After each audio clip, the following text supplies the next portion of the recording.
Hello guys, welcome to my YouTube channel with new story. आज एक नई कहानी के साथ फिर से आपके साथ। और इस कहानी में आप एक ऐसी प्रेम की कहानी सुनेंगे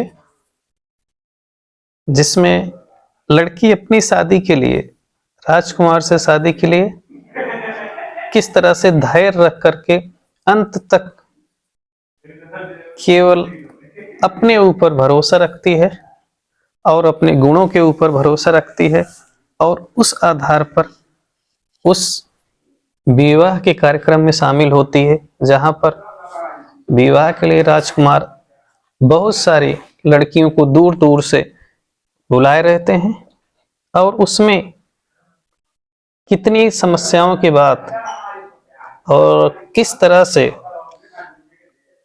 बुद्धिमत्ता के टेस्ट में और ईमानदारी के आधार पर और धैर्य के साथ उसका चुनाव होता है राजकुमार के द्वारा।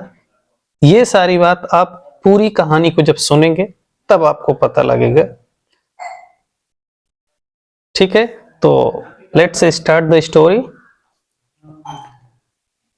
कहानी का टाइटल है young girl love for Prince. युवा लड़की का राजकुमार के लिए प्रेम। किस तरह से यंग गर्ल राजकुमार को चाहती है लेकिन कभी कह नहीं पाती है, और ना कहने के बावजूद भी लेकिन अंत तक देखिए उसका क्या परिणाम निकलता है और क्या उसकी शादी हो पाती है या उसके अंदर ही सारी इच्छाएं रह जाती हैं। अभी आप कहानी सुनेंगे तभी आपको पता लगेगा। ठीक। इन एंशियंट चाइना, प्राचीन चाइना में या बहुत समय पहले चाइना में, एंशियंट मीन प्राचीन। ठीक। इट वाज ट्रेडिशन, ये परंपरा थी। इट वाज ट्रेडिशन, ये परंपरा थी। दैट की इफ, यदि कंडीशन है, if prince had to be married, अगर राजकुमार को शादी करना है, ठीक, या राजकुमार को शादी करना पड़ेगा, before he can become crowned emperor. ठीक। क्राउन्ड एम्परर का मतलब यहां पर समझ लीजिए, क्राउन मीन होता है मुकुट, ठीक, एम्परर मीन सम्राट। तो मुकुट वाला सम्राट अगर बनना है, ठीक, मुकुट वाला अगर सम्राट बनना है तो उन्हें पहले शादी करना होगा। तो ये कहां की ट्रेडिशन थी? प्राचीन चीन में ये परंपरा है कि अगर कोई भी मुकुट वाला सम्राट बनना चाहता है, ठीक है, तो उस राजकुमार को पहले विवाह की रस्म पूरी करना होगा या पहले उसको शादी करना पड़ेगा। ठीक। देयर वाज अ प्रिंस, तो एक राजकुमार था, who was about to be crowned, और जो मुकुट धारण करने वाला था, बहुत जल्द ही क्या बनने वाला था? सम्राट बनने वाला था। सो इसलिए he needed to find a young woman, इसलिए उसे एक युवा लड़की की जरूरत है। यहाँ पे वुमेन का मतलब औरत से नहीं, गर्ल से है, मतलब उसे एक युवा लड़की की जरूरत थी, whom, जिसको he could trust, ठीक, या जिसको वह विश्वास कर सके, एंड गेट मैरिड टू, और उससे शादी भी कर सके। ठीक है। वंस, एक बार, देयर वाज अ प्रिंस, एक राजकुमार था, who had to be crowned. Once there was a prince, एक राजकुमार था, who had to be crowned, जो मुकुट धारण करना चाहता था, in few days, कुछ ही दिनों में। ठीक है। So prince decided to summon all the young. ये देखिए इतना जो है कह सकते हैं कि एक संक्षेप में पूरी कहानी है। अब यहां से आपकी कहानी वास्तव में शुरू होती है। ठीक। क्राउन इन फ्यू डेज, जो कुछ दिनों में ही मुकुट धारण करने वाले रहते हैं। सो इसलिए prince decided to summon all the young women, राजकुमार, ठीक, सभी यंग वुमेन यानी सभी यंग गर्ल्स को अपने यहां बुलाने के लिए कहते हैं। फॉर हिज किंगडम, अपने कहां पर? अपने राज्य में। अपने किंगडम मीन होता है साम्राज्य या राज्य। ठीक। In order to find most worthy candidate, ताकि सबसे योग्य कैंडिडेट का ठीक, सबसे कह सकते हैं कि जो बेस्ट कैंडिडेट हो उसका सिलेक्शन हो सके, उसका चुनाव हो सके, इसलिए for the marriage with the prince, ठीक, राजकुमार के साथ शादी के लिए। Okay, there was an old lady, एक बूढ़ी औरत थी, who used to serve at palace, जो हमेशा ही उस राजमहल में सेवा करती थी।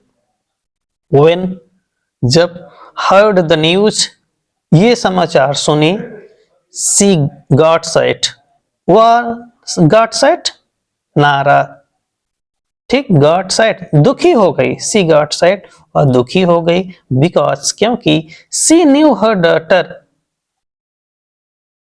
Nurtured a secret love for prince, she knew, क्योंकि वो बूढ़ी औरत जानती थी, हर डॉटर नर्चर्ड, कि उसकी पुत्री नर्चर्ड, एक पाल रही है, एक रखे हुए है, ठीक है, सेवा कर रही, किसकी, अ सीक्रेट लव फॉर प्रिंस, एक छिपे हुए प्यार को जो राजकुमार के लिए, कुल मिला के कह सकते हैं कि छिप करके, ठीक, बिना किसी से बताए हुए वो राजकुमार से मन ही मन प्यार करती है, ठीक है। आफ्टर गेटिंग होम, घर पहुंचने के बाद, सी told her daughter about it, वह अपने बेटी से ये बात बताती है कि राजकुमार की अब शादी होने वाली है। हर डॉटर डिसाइडेड, तब उसकी पुत्री ने निश्चय किया, दैट कि सी वुड गो टू पैलेस, वह राजमहल में जाएगी, ठीक है। ओल्ड लेडी गॉट वरीड, अब बूढ़ी औरत चिंतित हो गई, आफ्टर नोइंग हर डिसीजन, उसका यह निर्णय जान करके अब उसको और परेशानी हुई कि अगर वहां ही जाएगी तो क्या करेगी, क्योंकि अब तो वहां पर राजकुमार स्वयं से ही ये सब करने जा रहे हैं और अपने से अब वो जो सबसे सुंदर लड़की होगी उससे शादी करेंगे। फिर क्या हुआ, old lady said to her daughter, तब बूढ़ी औरत ने अपनी डॉटर से, अपनी पुत्री से कहा, what will you do there, तुम वहां क्या करोगे जाकर के, there will be all beautiful and rich girls, वहां पर सब सुंदर और धनी लड़कियां होंगी, बड़े घर की लड़कियां होंगी, फ्रॉम किंगडम, जो इस साम्राज्य की हैं, विल बी प्रेजेंट देयर, वहीं पर सब होंगी, वही सब लोग वहां पर आएंगे, मतलब वहां पर सिर्फ ब्यूटीफुल, सुंदर और बड़े घर की, जो इस साम्राज्य की सुंदर लड़कियां हैं और बड़े घर की लड़कियां हैं, केवल वही वहां पर प्रेजेंट होंगी, वही वहां पर आएंगी, और किसी के जाने का वहां कोई मतलब नहीं है।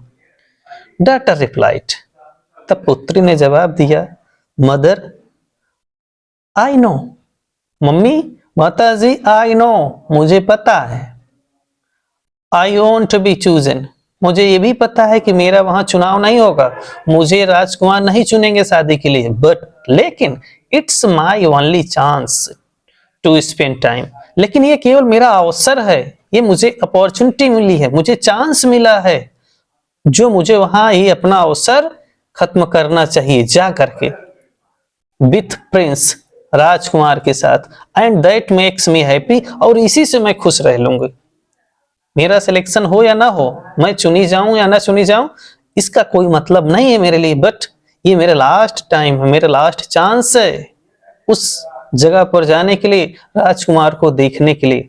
आई will go the palace, I will go to the palace, मैं उस राजमहल तक जाऊंगी टुमारो, कल।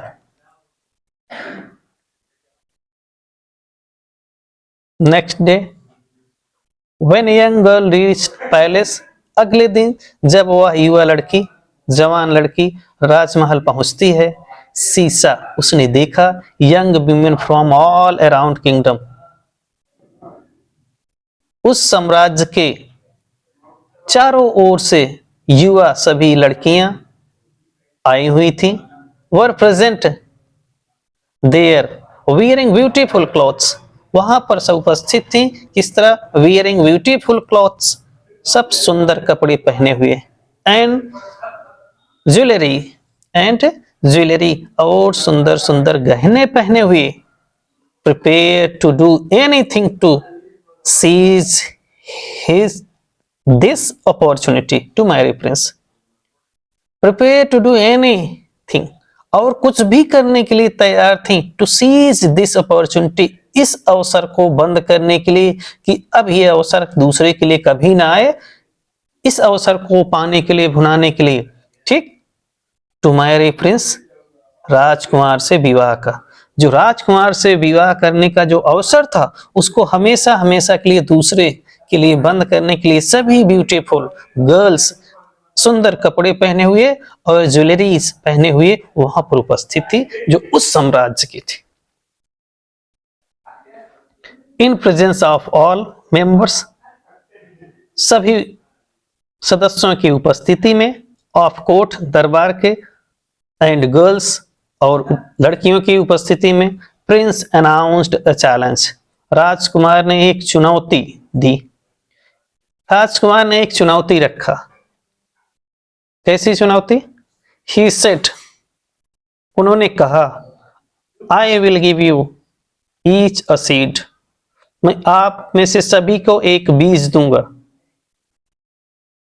आफ्टर 6 months टाइम, और 6 महीने के बाद, young women who bring me the loveliest flower, और वो युवा सुंदर लड़की जो हमारे लिए सबसे सुंदर फूल, will be bring to me the loveliest flower, जो मेरे लिए सबसे सुंदर फूल लेकर आएगी 6 महीने के बाद, विल बी माई वाइफ, वही मेरी पत्नी होगी, एंड फ्यूचर इम्प्रेस, और भविष्य की राजकुमारी होगी। इम्प्रेस सम्राज्ञी कह सकते हैं, ठीक, इम्प्रेस सम्राट, इम्प्रेस सम्राज्ञी होगी यहां पर, सम्राट की पत्नी। All girls took seat and left, सभी लड़कियों ने बीज लिया एंड लेफ्ट, और वहां से चली गई। Poor young girl also took her seed, और वो बेचारी यंग गर्ल, युवा लड़की, वो भी बीज ली, and planted it in a pot, और एक पॉट में ले जा करके, बर्तन में ले जा करके, कहीं पर किसी मिट्टी के, उसी में इसको प्लांट कर दी, उसको लगा दी। सी नर्चर्ड, उसने उसकी सेवा की, and took care of it with love, और बड़े प्यार से उसकी देखभाल की। सी बिलीव्ड, उसको विश्वास था, दैट की हर लव इज ट्रू, कि उसका प्यार सत्य है, उसका लव रियल है, एक्चुअल है, एंड फ्लावर विल ग्रो, और ये फूल निश्चित रूप से उगेगा, बड़ा होगा, क्योंकि उसे अपने प्यार पर, अपने ईमानदारी पर पूरा भरोसा था, और इसलिए समझती थी कि ये फूल निश्चित रूप से मेरे लिए उगेगा, और यही फूल मेरे जीवन का सबसे बड़ा सुंदर फूल होगा, क्योंकि इसी फूल पर ही मेरा पूरा जीवन निर्भर है। As large as her love for princess, और ये इतना बड़ा फूल होगा कि यही मेरे राजकुमार के लिए प्रेम बनेगा। गर्ल सा, लड़की ने देखा, दैट की no shoot appeared, no shoot appeared, उसमें कोई अंकुरण नहीं हुआ, उसमें से कुछ निकला ही नहीं, वो अंकुरित ही नहीं हुआ। इवन आफ्टर 3 months, यहां तक कि 3 महीने बीत गए, have passed and nothing had grown in her pot, और उसके उस मिट्टी के बर्तन में अभी तक कुछ भी उगा नहीं, कुछ भी नहीं निकला। यंग गर्ल कंसल्टेड फॉर्मस, वो युवा लड़की बहुत डरने लगी, बहुत उसको भय होने लगा, और सोचा कि अब इसका कोई इलाज किया जाए, कुछ उपाय किया जाए, अदरवाइज सबके पास तो सुंदर फूल होंगे और मुझे खाली हाथ जाना पड़ेगा। इसलिए उसने क्या किया, अब उसके इलाज और उपाय के बारे में सोचने लगी, लोगों से मिलने लगी, लोगों से तरह तरह की सलाह लेने लगे। फिर क्या किया उसने, the young girl consulted farmers, वो युवा लड़की किससे मिली, किसान से जाकर मिली, कि किसान ही पूरा बीज के बारे में अच्छी जानकारी रखता है, इसलिए किसान से मिली और उससे सलाह लिया। पीजेंट्स और फार्मर्स एंड पीजेंट्स, और बड़े बड़े किसानों से मिली, जो अनुभवी किसान थे उनसे भी मिली, बट नथिंग हैपेंड, लेकिन कुछ भी नहीं हुआ।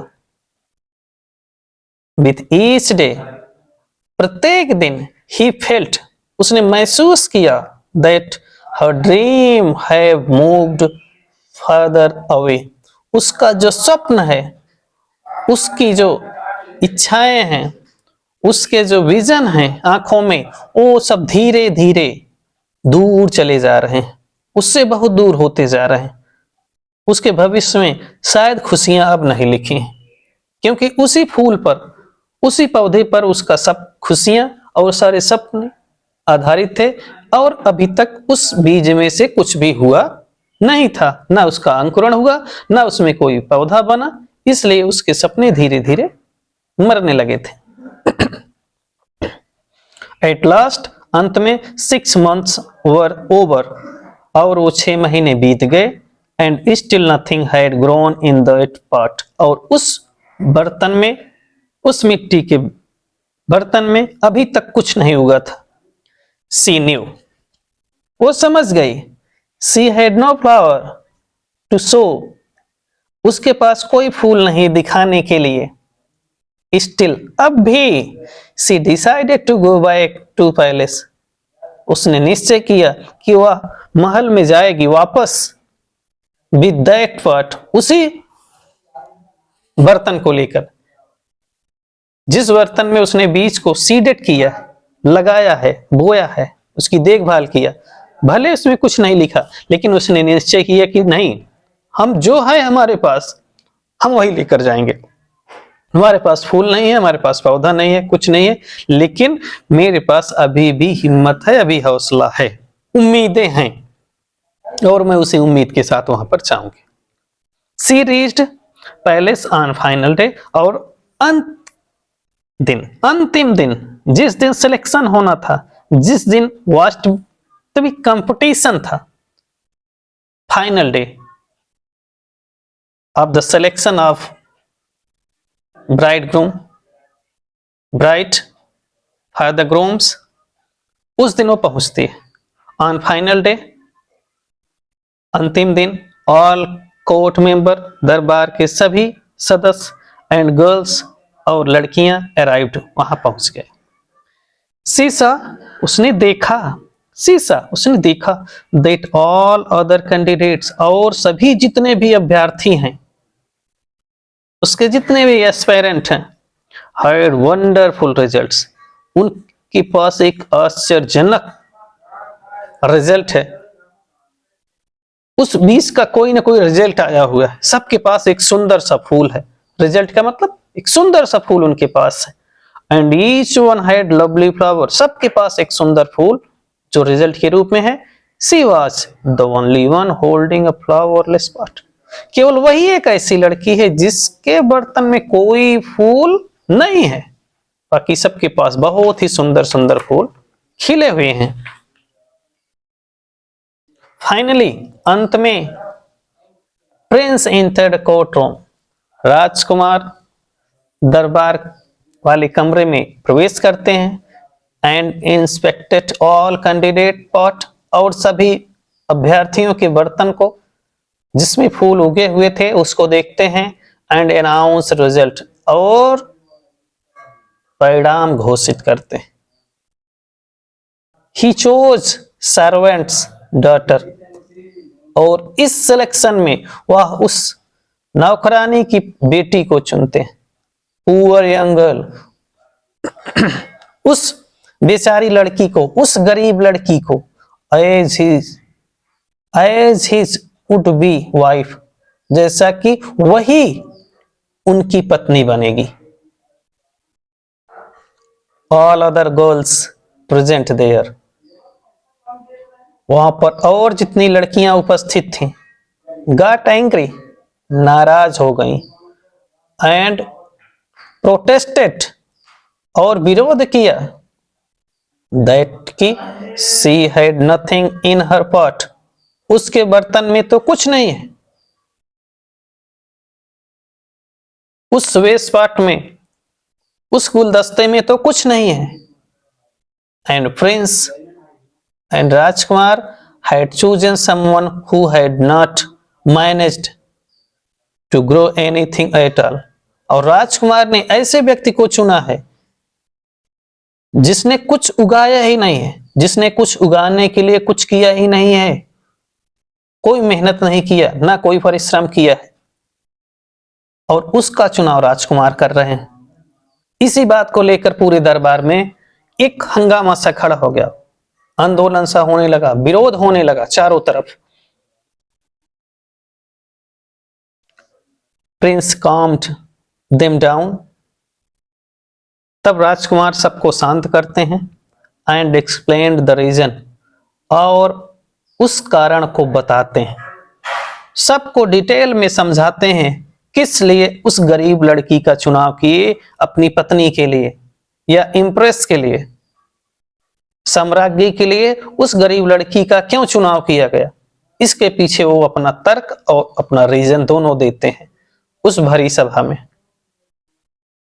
प्रिंस सेट, राजकुमार कहते हैं, राजकुमार कहे, क्या कहे, दिस यंग वुमन, ये युवा लड़की, ये युवा औरत, was the only one, केवल वही एक अकेली ऐसी है, ये अकेली लड़की ऐसी है, one who cultivated the flower, जो केवल फूल को कल्टीवेट किया,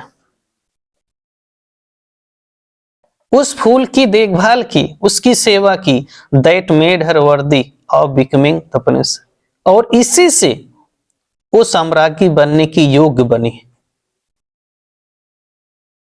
द फ्लावर ऑफ ऑनेस्टी, और ये कौन सा फूल है जिसकी वो देखभाल की है, जिसको वो इतने दिन तक सेवा की है, जिसको वो बना कर रखे है। द फ्लावर ऑफ ऑनेस्टी, ये ईमानदारी का फूल है। उसके वेश में, उस गुलदस्ते में किस चीज का फूल है, ईमानदारी का फूल है। All the seats I handed out were sterile, sterile, हमने जितने भी सीट्स सबको दिया था, हैंड ओवर किया था, हैंड आउट किया था, वो स्टेराइल थे, स्टेराइल थे, वो सभी क्या थे, निष्क्रिय थे। उनको पहले स्टेराइल किया गया,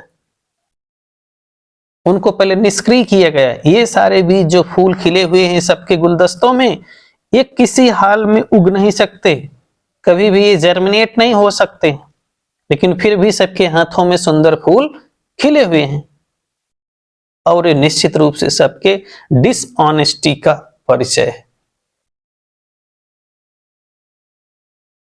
and nothing could ever have grown from them, और जो हमने सीड दिया है सबको, उस सीड से कभी कुछ उग ही नहीं सकता, उसमें कोई भी कुछ चीज कल्टीवेट करने के, ग्रो करने की संभावना ही नहीं है। लेकिन फिर भी सबके हाथों में सुंदर फूल खिले हुए हैं, सबके पास बड़े सुंदर सुंदर क्वालिटी के फूल हैं।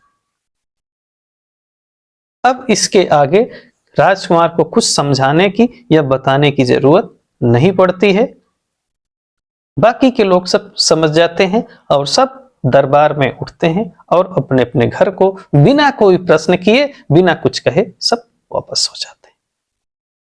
मोरल इस कहानी का आप देख सकते हैं, इस कहानी का भी कुछ रिजल्ट है, मोरल है, आप देख लीजिए। We should not feel disappointed, हमें कभी हताश नहीं होना चाहिए, निराश नहीं होना चाहिए। इफ, यदि things doesn't go way we think it should be, जिस तरह हम सोचते हैं कि वह कोई काम होना चाहिए, जिस तरह हम चाहते हैं कि कोई चीज होनी चाहिए, अगर उस तरह नहीं भी होता है तो हमें बहुत ज्यादा हताश या निराश या डिप्रेस नहीं होना चाहिए, डिसअपॉइंटेड नहीं होना चाहिए। हमें कॉन्फिडेंस रखना चाहिए, वी शुड हैव कॉन्फिडेंस, हमें विश्वास बनाए रखना चाहिए। And we should go ahead with our confidence and understanding, and never leave your honesty in the situation of disappointment और इन सिचुएशन ऑफ डिफीट। अगर आपको कभी हार की नौबत भी आती है, अगर आप हारते भी हैं, तो उस हार में भी एक लर्निंग है, एक आपको एक्सपीरियंस है, और बहुत सारे ऐसी चीजों की जानकारी मिलेगी जो परहैप्स आपको उस विक्ट्री में नहीं मिल सकती। उन कॉर्नर्स को, उन पॉइंट्स को आप शायद ही हार में ही नोट कर पाएं या उसकी तरफ फोकस कर पाएं। इसलिए डिसपॉइंट होने पर, डिस्ट्रेस होने पर, ये कभी भी कॉन्फिडेंस लूज हो, ऐसी कंडीशन में भी आपको अपनी ऑनेस्टी पर विश्वास रखना चाहिए। Be honest in all situation of life, then no one can stop you. Okay, तो ये आपकी कहानी है, और इसी ईमानदारी के आधार पर आप देख चुके होंगे कि किस तरह से उस युवा लड़की की शादी होती है और वो जाकर के साम्राज्ञी बनती है, और बाकी सभी लोग उस कंपटीशन से बाहर हो जाते हैं। तो ये आपकी कहानी खत्म होती है, और इसके बाद अब एक नई कहानी के साथ आपके साथ फिर से मुलाकात होगी। धन्यवाद।